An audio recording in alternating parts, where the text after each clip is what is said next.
Frankie Lee and Judas Priest, they were the best of friends. So when Frankie Lee needed money one day, Judas would clip another roll of tens and place them on a footstool just above the flooded plain, saying, "Take your pick, Frankie boy, my loss will be your gain." But Frankie Lee, he sat right down and put his fingers to his chin. But with the cold eyes of Judas on him, his head began to spin. "Would you please not stare at me like that?" he said. "It's just my foolish pride. But sometimes a man must be alone, and this is no place to hide." But Judas, he just winked and said, "All right, I'll leave you here. But you'd better hurry up and choose which of these bills you want before they all disappear. I'm gonna start my peeking right now. Judas, tell me where you'll be." And Judas, pointing down the road, said eternity. Eternity, said Frankie Lee, with a voice as cold as ice. "That's right," said Judas, eternity, though you might call it paradise.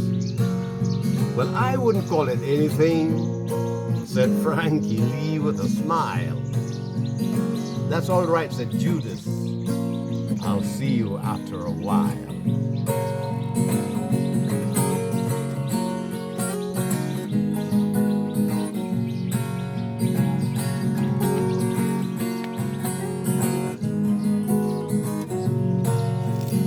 Well, Frankie Lee, he sat right down, feeling low and mean, when just then a passing stranger burst upon the scene, saying, "Are you Frankie Lee, the gambler, whose father's deceased?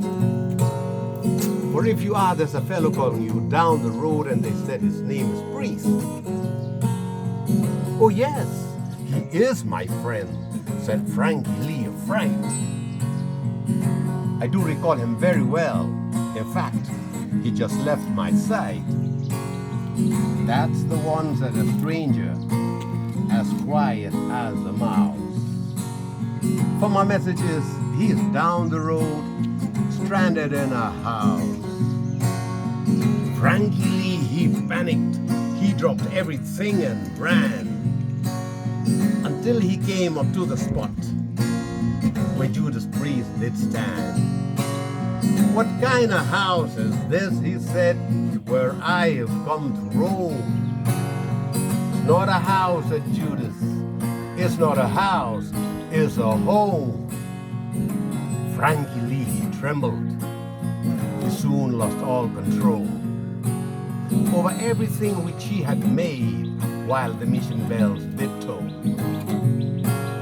And he just stood there staring at a big house as bright as any sun, with 24 windows and a woman's face in every one. And up the stairs went Frankie Lee with a soulful bounding leap, and foaming out of mouth, he began to make his midnight creep.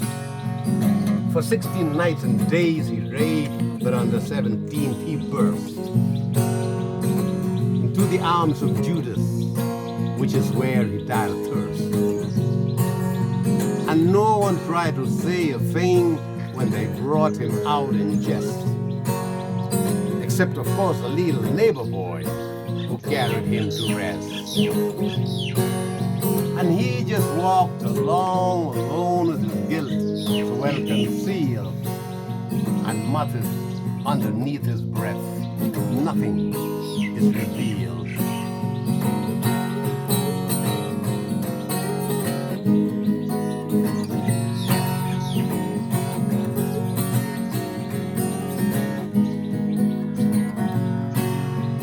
Well, the moral of the story, the moral of this song, is simply that one should never be where one does not belong. So when you see a neighbor carrying something, help him with his load. And don't go on mistaking paradise for that home across the road.